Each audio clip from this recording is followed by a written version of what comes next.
മുതലാളി മുതലാളി മുതലാളി മുതലാളി അകത്തേക്ക് കയറല്ലേ പുറത്തേക്ക് വെക്കൂ. എടാ അകത്തേക്ക് വെച്ച കാല് ഗംഗാധരൻ പുറത്തേക്ക് എടുക്കൂല. എന്നെ പുറത്തേക്ക് വെക്കാൻ കാലുണ്ടാവില്ല. മാറി നിൽക്കണം.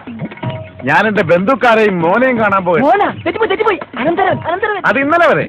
ഇന്ന് ഞാൻ അവനെ ദത്തെടുത്ത് സ്വന്തം മോനാക്കും. ആരുടെ കയ്യിൽ നിന്ന് ദത്തെടുക്കും? അവന്റെ അമ്മാവനായ എന്റെ കയ്യിൽ നിന്ന് ഞാൻ തന്നെ ദത്തെടുത്ത് അവന്റെ അച്ഛനാവും. എന്റെ ഈശ്വര മുതലാളി, ഞാൻ പറയണമെന്ന് കേട്ട് ഇപ്പൊ അകത്തേക്ക് പോകണം. പറയാൻ നീ ആരടാ? അവൻ മിണ്ടി. ആര് മിണ്ടി?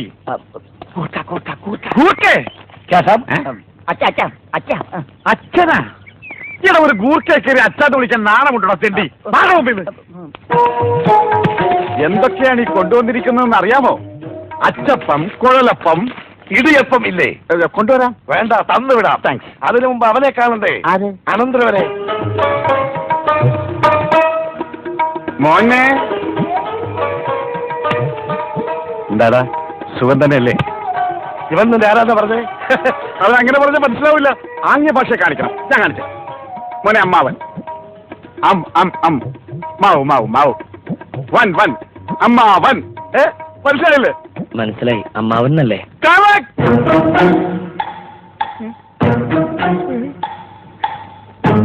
അമ്മാവന് സുഖമാണോ?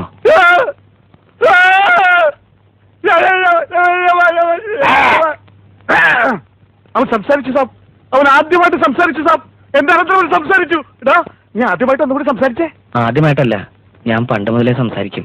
എനിക്ക് ചെവിയും കേൾക്കാം. ഇല്ല, ഞാൻ വിശ്വസിക്കില്ല. നീ ഊമയാണ് സാബ്. അമ്മച്ചിയാണ് ഇവന് ഊമയാണ്. ഇവൻ ബദറിനാണ്, മൂങ്ങനാണ്. നമ്മളെ പറ്റിക്കാൻ വേണ്ടി ഇവൻ സംസാരിക്കുന്ന പോലെ ആക്ട് ചെയ്ത് സാബ്. എടാ, ആക്ട് ചെയ്യാൻ സത്യം പറയണോ? നീ ഊമയല്ലേ?